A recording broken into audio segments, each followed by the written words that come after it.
The millionaire's son is drowning, and only the janitor's sick 7-year-old daughter jumps in to save him. The millionaire surprised everyone with what he did next. Before we dive into the story, drop a comment below and tell us where you're watching from. Enjoy the story. The afternoon sun cast golden ripples across the crystal-clear water of the Patterson Estate's Olympic-sized pool.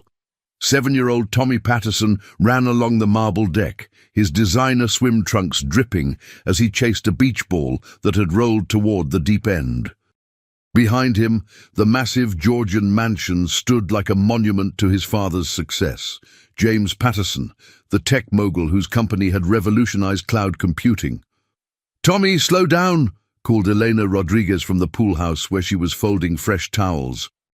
As the head housekeeper, she'd watched this little boy grow up over the past 3 years, and his reckless energy always made her nervous. But Tommy was already reaching for the ball when his wet feet hit the slippery stone. Time seemed to freeze as he tumbled forward, his arms windmilling desperately. The splash echoed across the courtyard like a gunshot. The water was 12 feet deep at that end, far too deep for a 7-year-old who was still learning to swim. Tommy's head bobbed once, twice, then disappeared beneath the surface. Panic seized Elena's chest as she saw the small form sinking like a stone. "Help! Someone help!" she screamed, but the pool area was isolated from the main house. James was in his study on an important conference call. The other staff were inside preparing dinner. Elena couldn't swim. She'd grown up in poverty in El Salvador and never had the chance to learn. That's when Sarah Rodriguez appeared. The pale, thin 7-year-old had been resting in the shade of the pool house, trying to conserve her energy as the doctors had instructed. Sarah suffered from a rare genetic condition that weakened her heart and lungs, requiring constant medication and frequent hospital visits. Her father, Tom, the estate's head groundskeeper, often brought her to work when she was too sick for school. Without hesitation, Sarah threw herself into the deep water, her frail body cut through the pool like a determined arrow. Elena watched in terror as both children disappeared beneath the surface. Sarah's heart condition made any physical exertion dangerous. Swimming 12 feet down could kill her. Seconds felt like hours. The water remained still and ominous. Then Sarah's dark head broke the surface, gasping, with Tommy's unconscious form in her arms. She was barely keeping them both afloat, her face grey with exhaustion, but she kicked desperately toward the shallow end. Elena waded in as far as she dared, stretching her arms out. "Sarah, here!" The little girl pushed Tommy toward Elena's reaching hands, just as her own strength gave out. She slipped under again, her small body disappearing into the blue depths. Elena dragged Tommy to the pool's edge and began pumping water from his lungs, just as she'd seen on television. He coughed violently and opened his eyes, crying for his daddy. "Sarah!" Elena screamed, scanning the water frantically. That's when James Patterson burst through the pool house doors, his expensive suit forgotten, his phone call abandoned.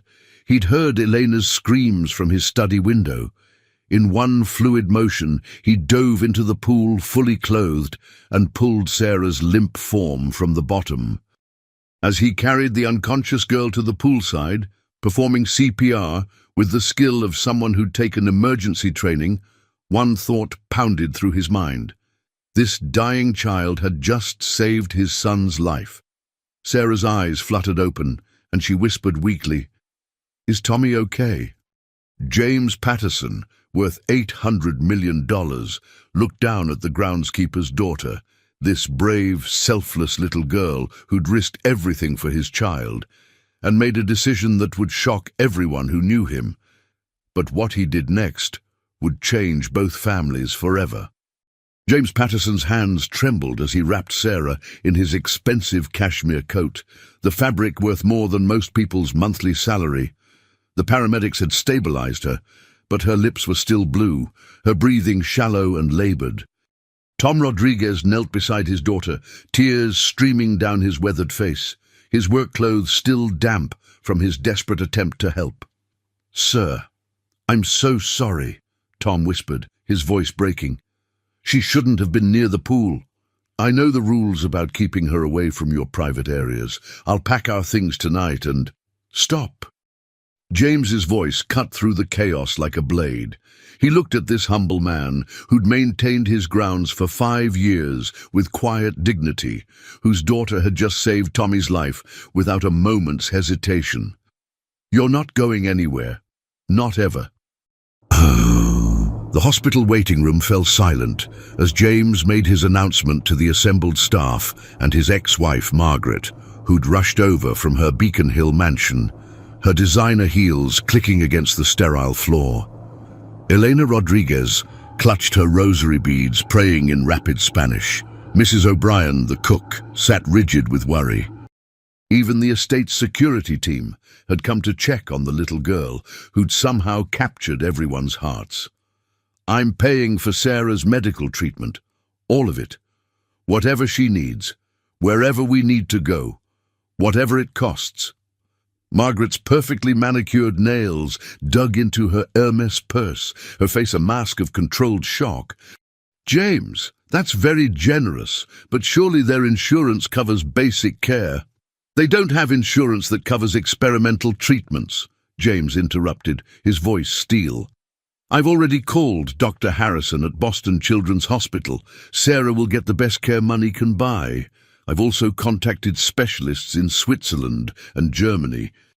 Tom's face crumpled, overwhelmed by gratitude and disbelief. "Mr. Patterson, I can't accept such charity. I'm just the groundskeeper. I could never repay—" "You can and you will accept it." James's tone brooked no argument. "Your daughter saved my son's life. She risked everything, her weak heart, her fragile lungs, to save a boy she barely knew. I won't forget that sacrifice, ever." But as the medical team wheeled Sarah toward the cardiac unit, her small hand reaching out for Tommy's, James found himself making an even more surprising decision. He pulled Tom aside, away from Margaret's disapproving glare and the whispered conversations of the staff. "Move into the guest house, tomorrow, you and Sarah." The words hung in the air like a challenge to everything Margaret and their wealthy friends believed about proper boundaries between employer and employee. Tom's eyes widened in shock, then filled with tears he tried desperately to hide. "Sir, that's too much. What will people say?"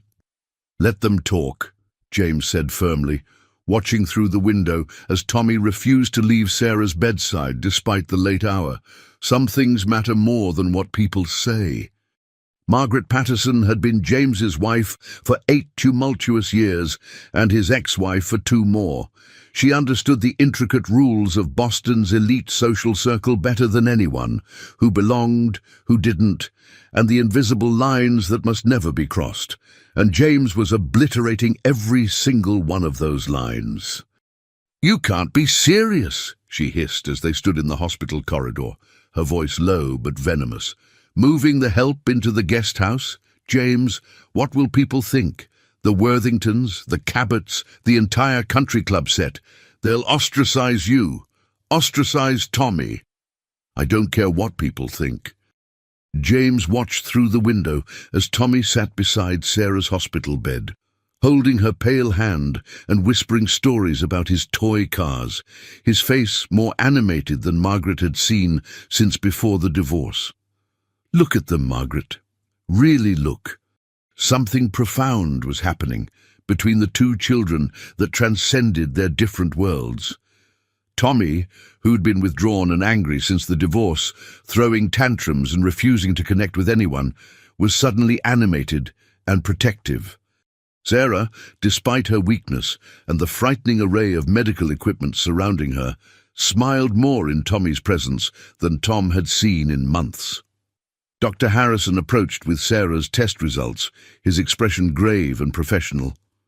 "Mr. Patterson, Mrs. Patterson, I need to be completely honest with you about Sarah's condition. The tests reveal that her cardiomyopathy is more advanced than we initially thought. without the new gene therapy treatment currently in trials. Whatever it costs, James said immediately, not even waiting to hear the price. It's experimental. No insurance company will cover it. We're talking about $2 million initially, possibly $4 million over the course of treatment, and even then, there are no guarantees. Margaret gasped audibly, her hand flying to her throat.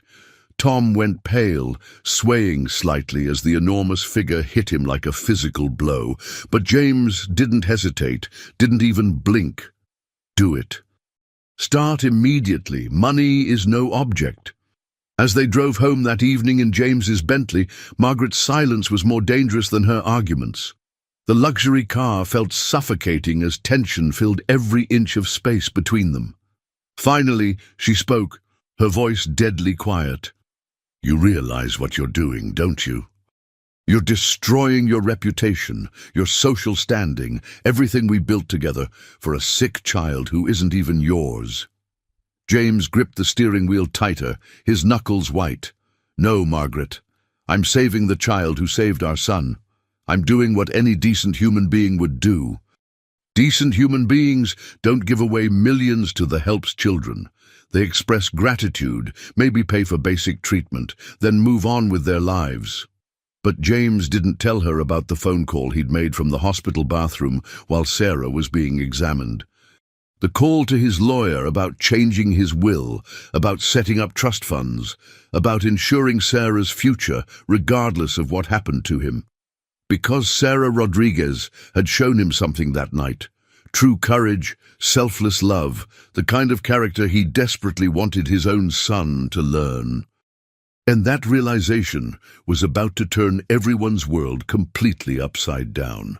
The guest house on the Patterson estate was larger and more luxurious than any home Tom Rodriguez had ever imagined living in, let alone calling his own. 3 spacious bedrooms, 2 marble bathrooms, a gourmet kitchen with granite countertops and floor-to-ceiling windows offering breathtaking views of the manicured gardens he'd maintained for years from the outside looking in.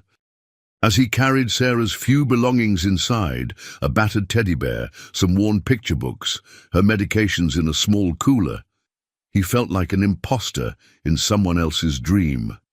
"Daddy, it's like a palace," Sarah whispered, her voice still weak from the hospital stay but filled with wonder.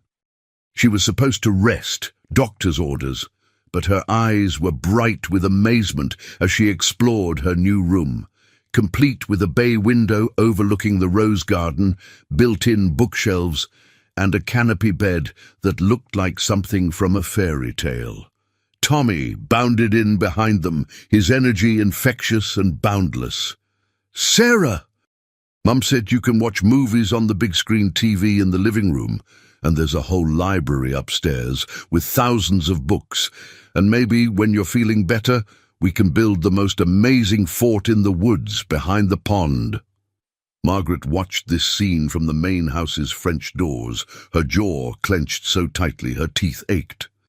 She'd tried everything, reasoning with James about proper social boundaries, threatening him with their friend's judgment, even attempting to bribe Tom to refuse the generous offer. Nothing had worked. "This is temporary," she told herself, pacing her marble foyer. "James will come to his senses once the novelty wears off." But as days passed, something beautiful and troubling began to unfold. Tommy spent every possible moment with Sarah, reading to her from his extensive collection of adventure books, showing her his room full of expensive toys he'd never truly appreciated, even sharing his favorite breakfast cereal at the small table in the guest house kitchen. The lonely, angry boy was disappearing, replaced by a protective, caring child Margaret barely recognized as her own flesh and blood. Sarah, despite her illness and frequent fatigue, bloomed under the attention like a flower finally receiving sunlight. Her laughter echoed through the estate for the first time in anyone's memory. Even the stern cook, Mrs. O'Brien, found herself making Sarah's favorite chocolate chip cookies and teaching her traditional Irish lullabies her own grandmother had sung. Tom worked harder than ever, grateful beyond words but struggling with the complex dynamics. The other estate workers whispered about favoritism and impropriety. Some respected his daughter's heroism and the family's new circumstances. Others resented the special treatment and muttered about people forgetting their place in the world. It was during Sarah's third week in the guest house that James made another shocking announcement at their formal Sunday dinner. "I've enrolled Tommy in Sarah's school." Margaret dropped her silver fork with a clatter that echoed through the dining room. "What? James? He goes to Brookshire Academy. It's the finest private school in Boston, with connections that will serve him his entire life. He's going to Lincoln Elementary with Sarah. That's a public school in a working-class neighborhood." That's where Sarah goes when she's well enough to attend. Tommy needs to understand how the other half lives, how real families struggle and triumph." Margaret's face flushed with rage and disbelief. "You're ruining his chances, James. His future, his opportunities, everything we've worked to give him. His future includes understanding that heroism doesn't come with trust funds and character isn't something you can inherit." But what James didn't reveal was the real reason for his decision. Dr. Harrison had pulled him aside that morning with devastating news about Sarah's prognosis. The gene therapy was working, but slowly, too slowly. Sarah might have months, not years. And James Patterson, the man who could buy anything in the world, realized he couldn't buy the one thing that mattered most: time. 3 months after the pool incident that had changed all their lives, James Patterson sat in Dr. Harrison's oak-paneled office, receiving news that would shatter everything he thought he knew about courage, love, and the precious nature of time. "The gene therapy is showing promise, Dr. Tim," Harrison said carefully, adjusting his glasses as he reviewed Sarah's thick medical file. "Her heart function has stabilized somewhat, and the cellular regeneration markers are encouraging, but... James's voice was barely audible, his hands gripping the leather arms of his chair. "Sarah's heart is weaker than we initially hoped. The damage from years of undiagnosed cardiomyopathy is more extensive than our first tests revealed. The treatment is buying us time, but how much time?" The words felt like broken glass in James's throat. "With aggressive treatment, the best specialists, unlimited resources, possibly 2 years, maybe 3 if we're very fortunate. Without continued intervention." The doctor's silence spoke volumes that no amount of money could rewrite. James felt the floor disappear beneath him. This brilliant, brave little girl who'd saved his son, who'd brought joy back into Tommy's life, who'd made him remember what truly mattered in a world of quarterly reports and stock options. She was dying, and all his wealth couldn't change that fundamental fact. Meanwhile, at Lincoln Elementary, Tommy was experiencing his own profound revelation. For the first time in his privileged, sheltered life, he saw children wearing thrift store clothes with pride, sharing single sandwiches for lunch because that was all their families could afford, and walking to school in worn-out shoes because their parents couldn't afford cars. "Why don't they have what we have?" he asked Sarah during recess as they sat on a bench, watching a classmate get teased by other children for his patched backpack and faded jeans. Sarah, sitting quietly to preserve her energy as the doctors had instructed, looked at him with wisdom far beyond her 7 years. "Money doesn't make people good, Tommy. My dad always says character is what you do when no one's watching, when there's nothing in it for you except knowing you did right." That afternoon, Tommy shocked his teacher, Mrs. Williams, by giving away his elaborate packed lunch to a hungry classmate and standing up to bullies picking on the boy with worn shoes. The privileged child was learning lessons no amount of money could teach, lessons about dignity and kindness that would shape the man he would one day become. But it was Mrs. Williams who noticed something else entirely. She'd been teaching for 30 years and had never seen a child face serious illness with such grace and genuine concern for others. Sarah tutored struggling classmates despite her own fatigue, shared her art supplies freely without expectation of return, and never complained about her frequent absences for medical appointments that everyone knew were fighting for her life. "That little girl has something extraordinary, Mrs. Williams told her husband that evening as they washed dishes in their modest kitchen. "In all my years teaching, I've never met a child with such character, such selfless courage." What she didn't know was that Sarah kept a secret journal hidden under her mattress where she wrote letters to Tommy's future. Letters about being brave when the world seemed dark, about helping others even when you had little to give, about the things that really mattered in life beyond money and status.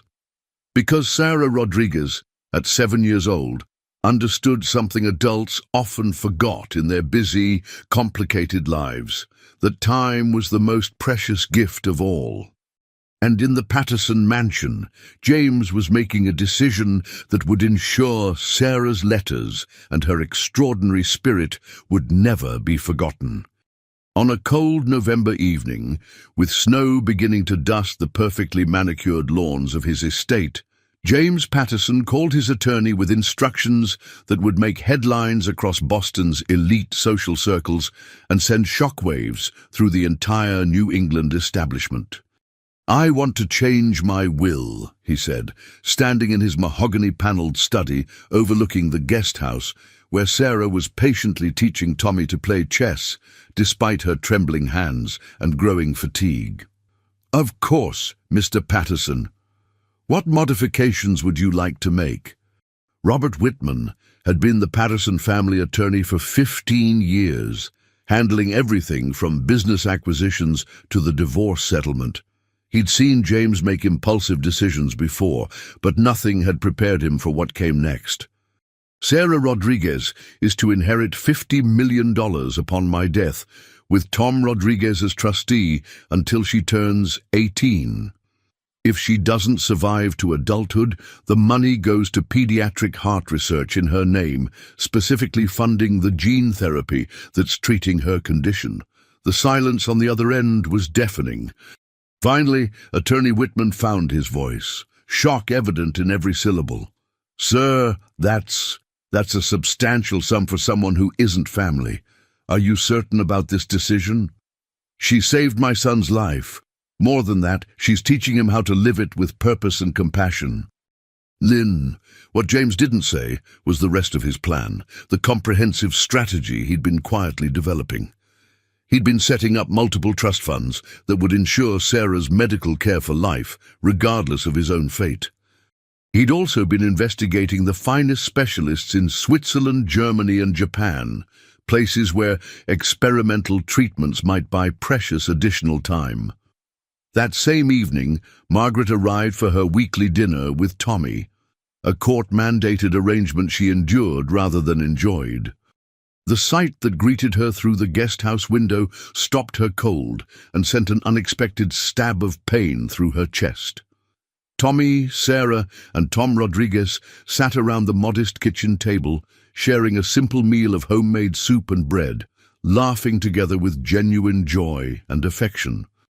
They looked like a real family, something she and James had never managed to create, despite all their wealth and advantages.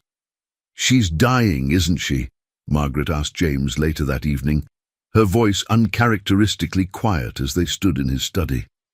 James nodded, unable to speak past the tightness in his throat. "And you're in love with them, with that family, with what they represent?" It wasn't a question. Margaret had finally understood what she was really fighting against, not social convention or impropriety, but genuine love and connection that her wealth and status had never been able to create or buy. "Tommy's happier than he's ever been," James said simply, watching his son through the window as he carefully helped Sarah back to her room. "They've given him something we never could with all our money and connections." "What's that?" "A reason to be better than he has to be, to care about something beyond himself." But what neither of them knew was that Sarah had overheard Dr. Harrison's devastating prognosis during her last appointment, when she'd pretended to sleep while the adults discussed her future in hushed, worried tones. The brave little girl who'd saved Tommy from drowning was now fighting desperately to save something even more precious: the time she had left to make sure Tommy would remember every lesson she was teaching him about courage, kindness, and love. Because Sarah Rodriguez had one final secret that would change the Patterson family forever, a secret she was carefully waiting for the right moment to reveal, a secret that would prove that sometimes the smallest people can make the biggest difference in the world. 6 months had passed since the pool incident, and Sarah's condition was worsening despite the best medical care money could buy. The experimental gene therapy had slowed the progression, but Dr. Harrison's latest tests revealed the harsh truth: Sarah's heart was failing faster than they could repair it. "We need to discuss more aggressive options," Dr. Harrison told James and Tom during a private consultation while Sarah underwent another round of tests. "There's a new procedure in Germany, experimental cardiac regeneration using stem cells. But it's risky, and Sarah's current condition makes her a borderline candidate." James didn't hesitate. "What do we need to do?" "The success rate is only 30%, and the procedure itself could kill her. Without it, she has maybe 6 months. With it—" Dr. Harrison paused. "She could have years, or she could die on the operating table." Tom's weathered hands shook as he processed the impossible choice. His daughter, his brave little girl, was running out of time, and all the money in the world couldn't guarantee a miracle. Meanwhile, at Lincoln Elementary, the changes in Tommy had become impossible to ignore. The boy who'd once thrown tantrums over minor inconveniences now helped struggling classmates with their homework, shared his lunch daily with children who had less, and had started a book drive for the school library using his own allowance. "Tommy's become a natural leader," Mrs. Williams told James during a parent-teacher conference. "But he's also carrying a heavy burden for such a young child. He talks constantly about Sarah, about making sure she's not too tired, about protecting her from other children's questions. He's appointed himself her guardian angel." That evening, James found Tommy in Sarah's room, reading to her from one of their favorite adventure books. Sarah was propped up on pillows, her breathing labored, but her eyes were bright with attention as Tommy animated different voices for each character. "Are you feeling better today?" Tommy asked during a break in the story, his voice filled with the kind of hope that broke James's heart. "Some days are harder than others," Sarah said honestly, a wisdom about suffering that no 7-year-old should possess. "But you make all the days better, Tommy." "I won't let anything happen to you," Tommy declared with fierce determination. "Daddy has the best doctors, and we'll keep fighting until you're all better."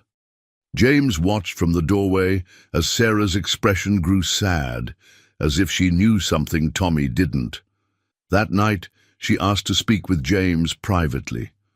"Mr. Patterson," she said, her small voice serious, "I need to tell you something important about Tommy, about what happens if—" She couldn't finish the sentence, but James understood.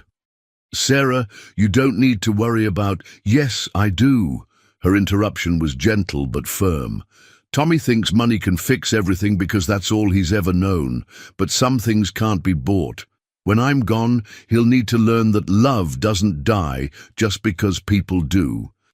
James felt tears threatening as this remarkable child spoke about her own mortality with such clarity and concern for others.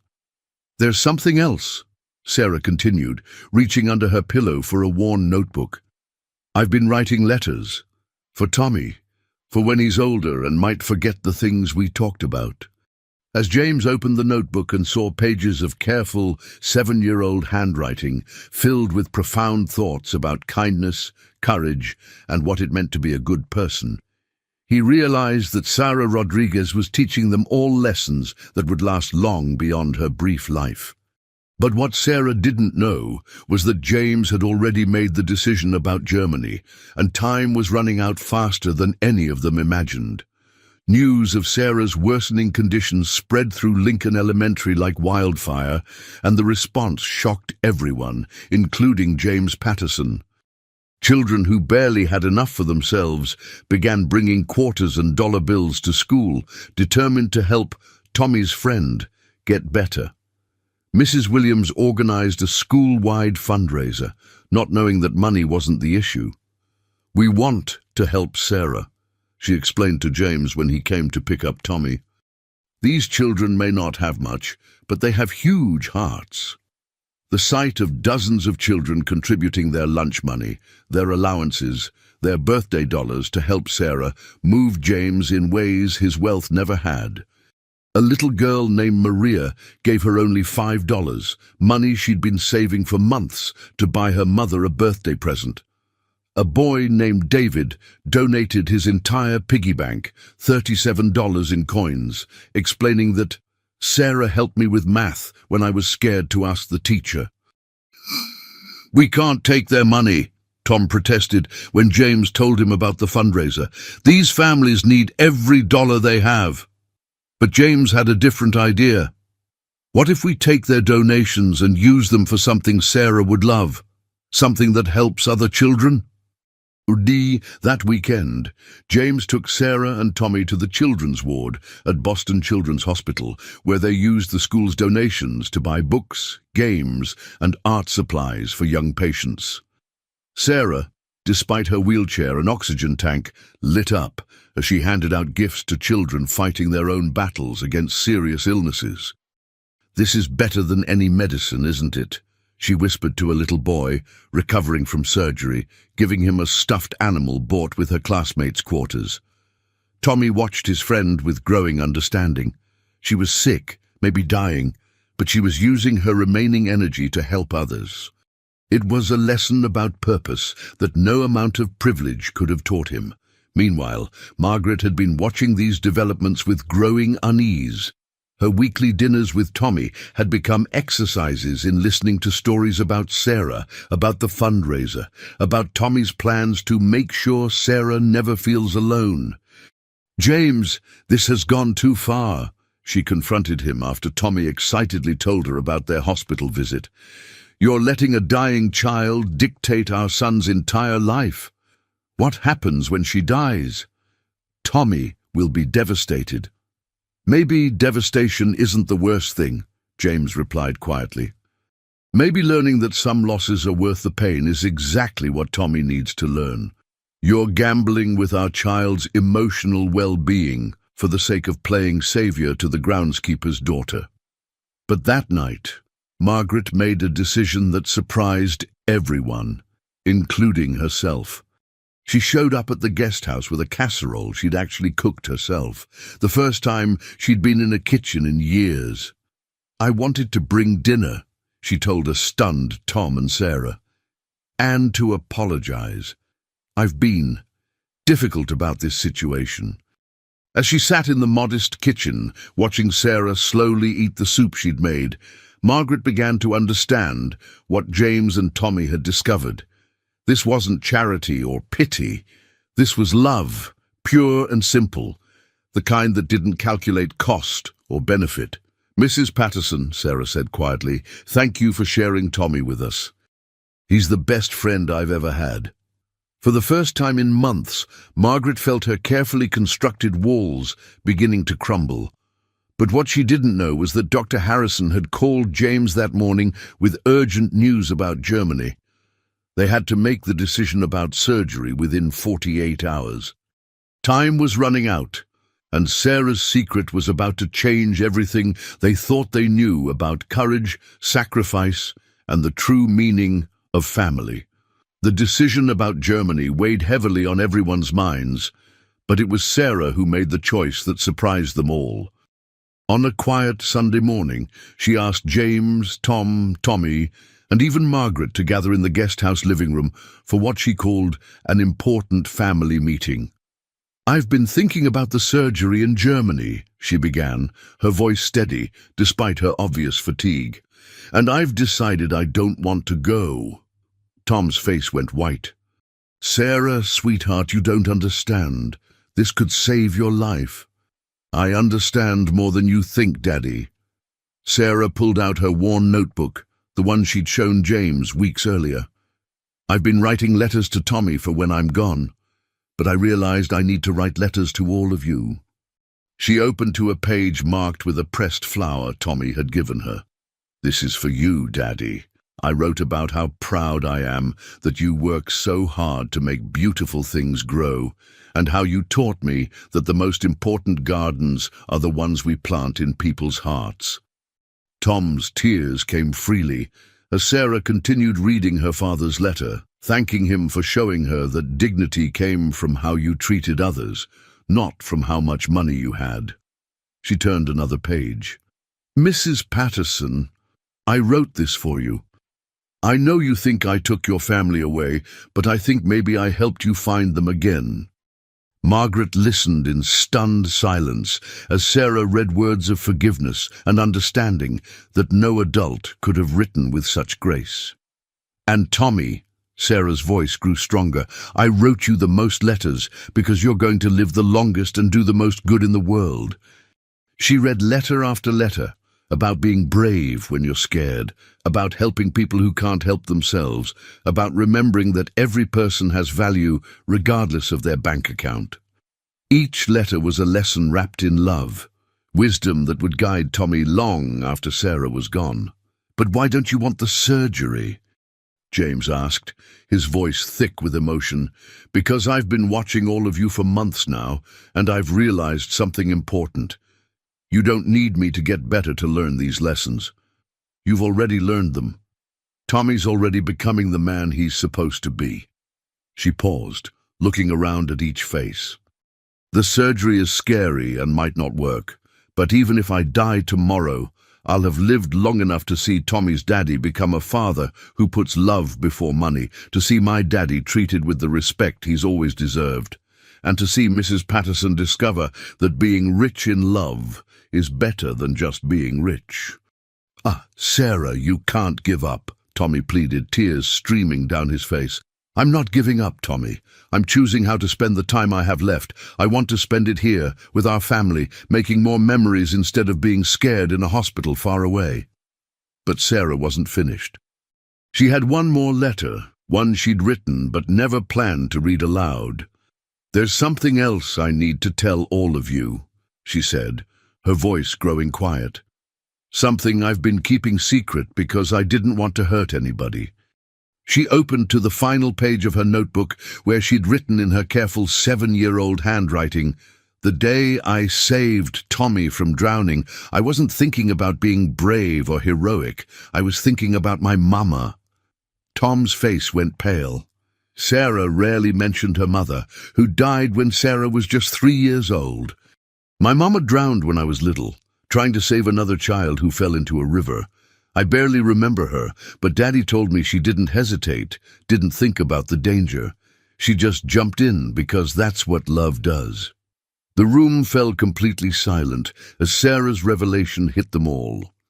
"When I saw Tommy in the water, I heard Daddy's voice telling me about Mama, and I knew what she would want me to do. I jumped in because I wanted to be like her, to save someone the way she tried to save that other child." James felt his world shift as he understood the full depth of Sarah's sacrifice. She hadn't just saved Tommy's life. She'd honored her mother's memory by choosing love over safety, courage over fear. But Sarah's final secret was still coming, and it would change everything they thought they knew about the little girl who'd brought them all together. Sarah's hands trembled as she turned to the very last page of her notebook, where she'd written something in pencil so light it was barely visible. This was the secret she'd carried alone for months, the truth that explained everything about her courage, her wisdom, and her impossible maturity. "There's one more thing I need to tell you," she whispered, her voice so quiet everyone had to lean forward to hear. "About the day I saved Tommy. about why I really wasn't afraid. She took a shaky breath, looking directly at James. Mr. Patterson, I knew I was dying before that day at the pool. The room fell deadly silent. Tom's face went ashen. Sarah, what do you mean? Tom asked, his voice breaking.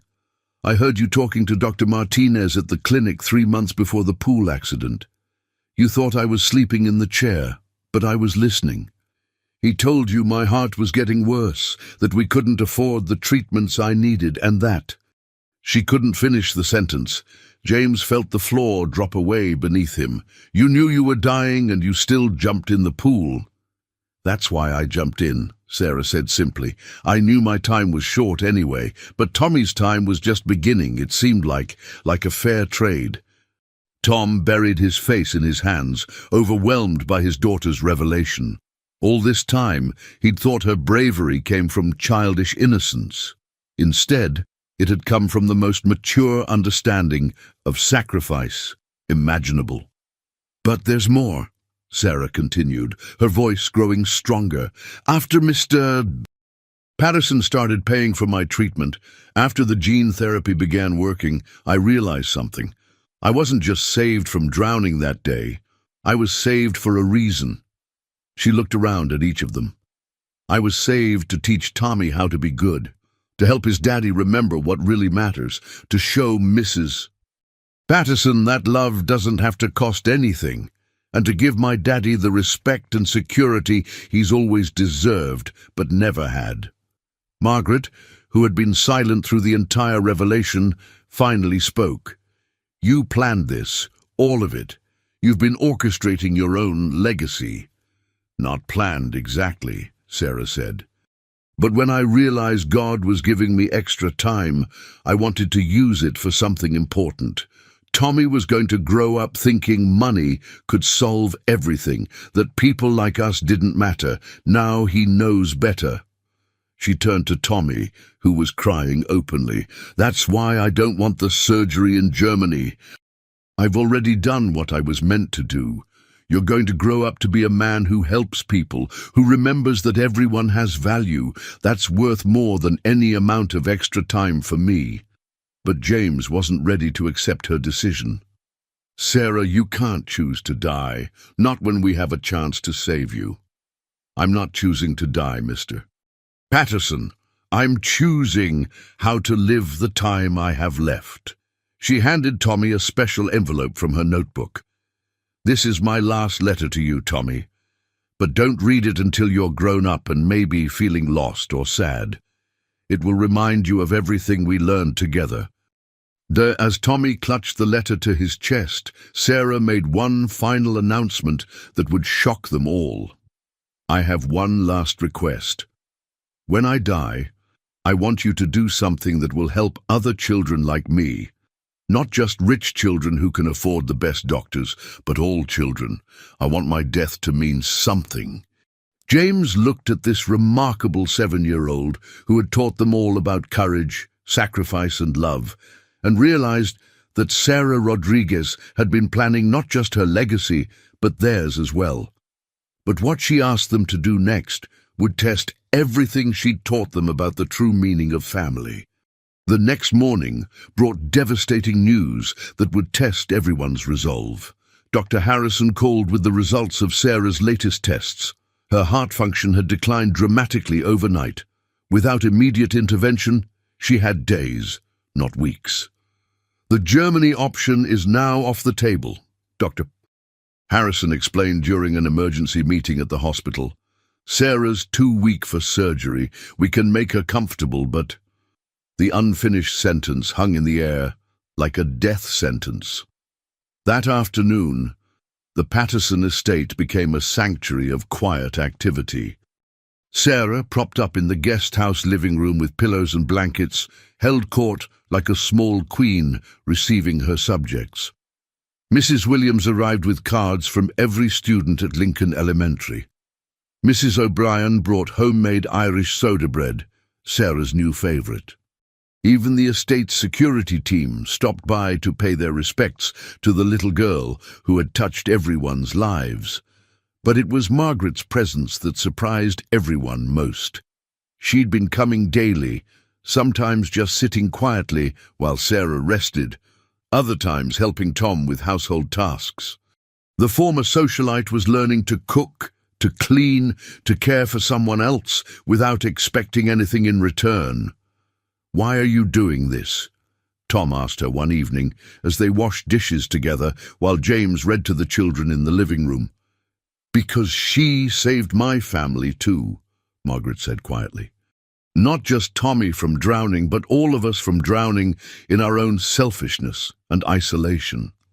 As Sarah's condition worsened, Tommy refused to leave her side.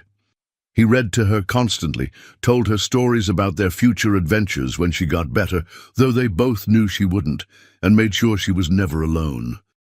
"Tommy," Sarah said during one of their quiet moments together, "I need you to promise me something." "Anything," Tommy said immediately. "When I'm gone, I need you to take care of everyone else. Your daddy will be sad and might forget to eat or sleep properly. Mrs. Patterson is just learning how to love without conditions. And my daddy. He's going to be lost without me." Tommy, wise beyond his 8 years now, nodded solemnly. "I promise. But Sarah, what if I forget the things you taught me?" "You won't forget," Sarah said with certainty. "Besides, I wrote them all down for you. And every time you help someone who can't help themselves, every time you choose kindness over being right, every time you remember that people matter more than things, that's when you'll hear my voice reminding you." That evening, James called another family meeting, this time including Elena Rodriguez, who had become like a grandmother to both children, and Mrs. O'Brien, whose Irish prayers had become a daily comfort. "Sarah asked us to do something meaningful after. When she's gone," James began, his voice steady despite his breaking heart, "I want to hear from everyone about how we can honor her memory." The conversation that followed revealed the depth of Sarah's impact on each person. Eleanor suggested a scholarship fund for children from working families. Mrs. O'Brien wanted to establish a garden at the children's hospital where families could find peace. Margaret, surprising everyone, proposed creating a foundation that would provide both medical care and emotional support for families facing childhood illness. But it was Tommy who had the idea that made Sarah's eyes light up with joy. "What if we built a school?" he said excitedly.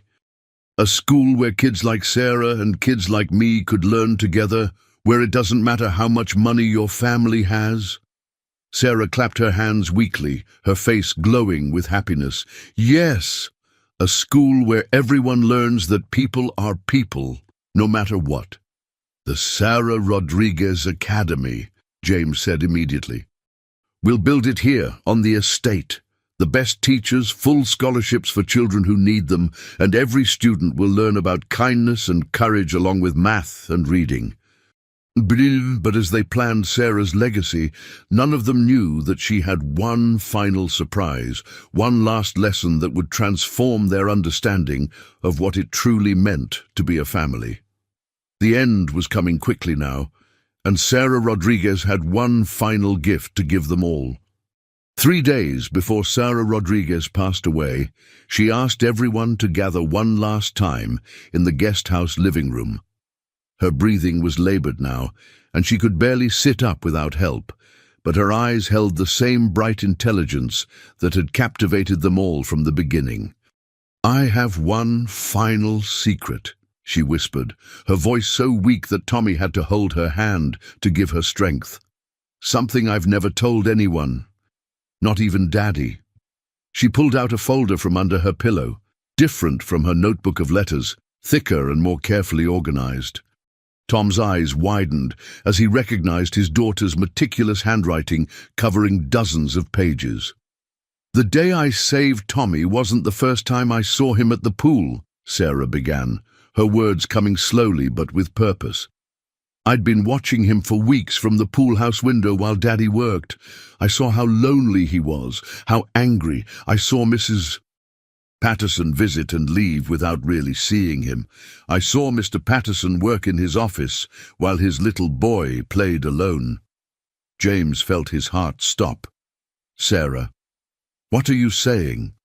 I'm saying that when Tommy fell in the pool, part of me wondered if this was meant to happen. Not the accident, I would never want that. But the chance to save him, to bring all of you together. She opened the folder with trembling fingers, revealing pages of careful observations, drawings, and what looked like a detailed plan.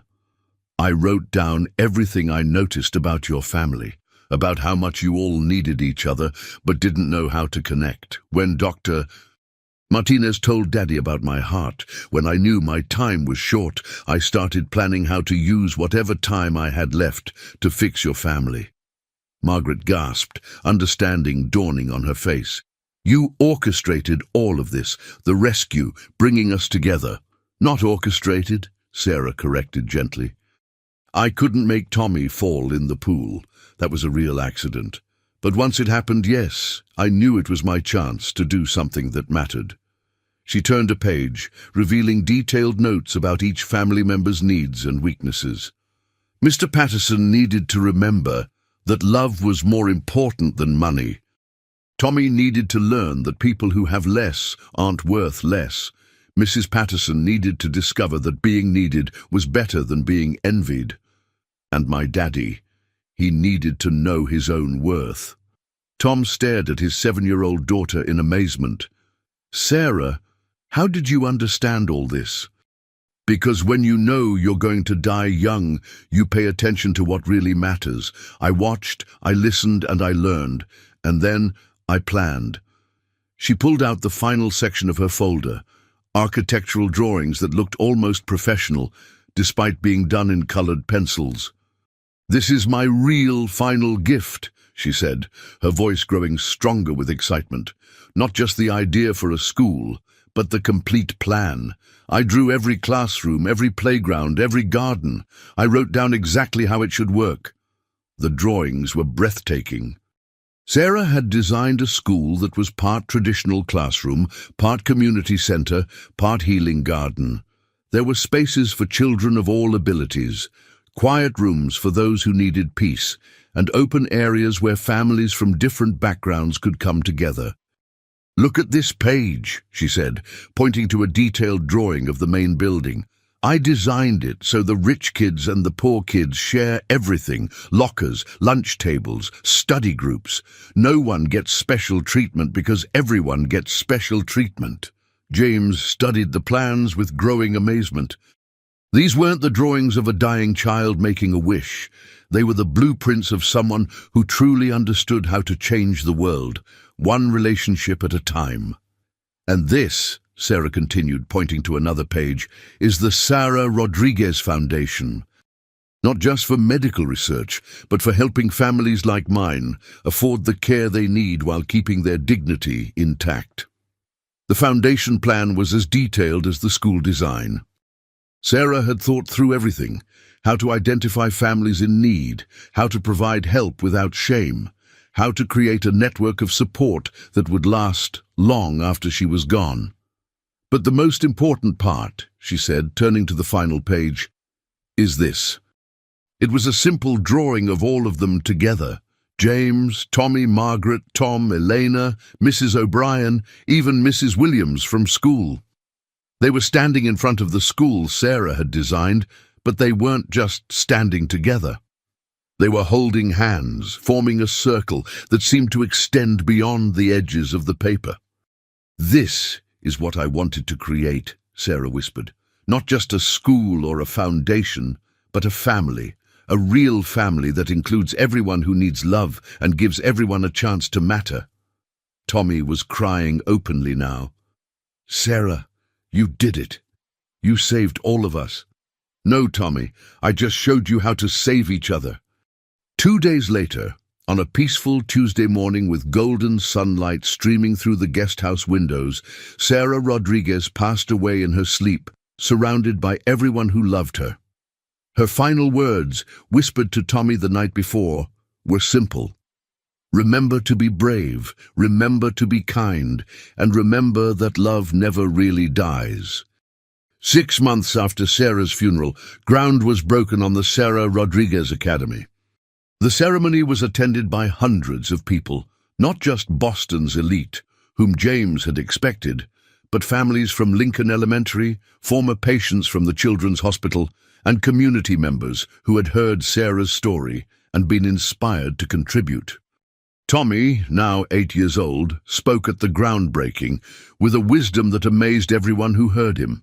Sarah taught me that being rich isn't about having money. It's about making other people's lives better.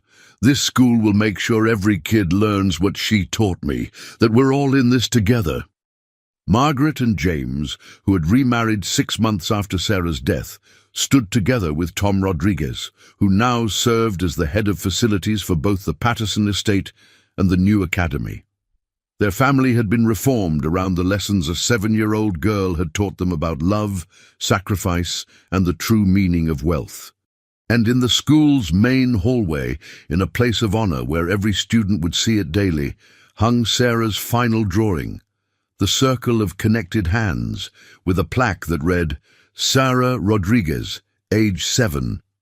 She saved a drowning boy and taught the world that the smallest people can make the biggest difference." The Sarah Rodriguez Foundation would go on to help thousands of families afford medical care while maintaining their dignity. The academy would educate children from all backgrounds together, creating generations of leaders who understood that privilege comes with responsibility. But perhaps most importantly, Sarah's letters continued to guide Tommy Patterson as he grew up, reminding him that true heroism isn't about grand gestures. It's about choosing kindness over comfort, courage over safety, and love over everything else. Sarah Rodriguez had jumped into that pool to save one little boy's life. In the end, she had saved them all, creating ripples of love and compassion that would spread far beyond anything she could have imagined in her brief but extraordinary 7 years of life. And every year on the anniversary of the day she saved Tommy, the entire academy would gather to read one of Sarah's letters aloud, ensuring that her voice and her lessons about what it truly means to be rich in the things that matter would echo through generations to come.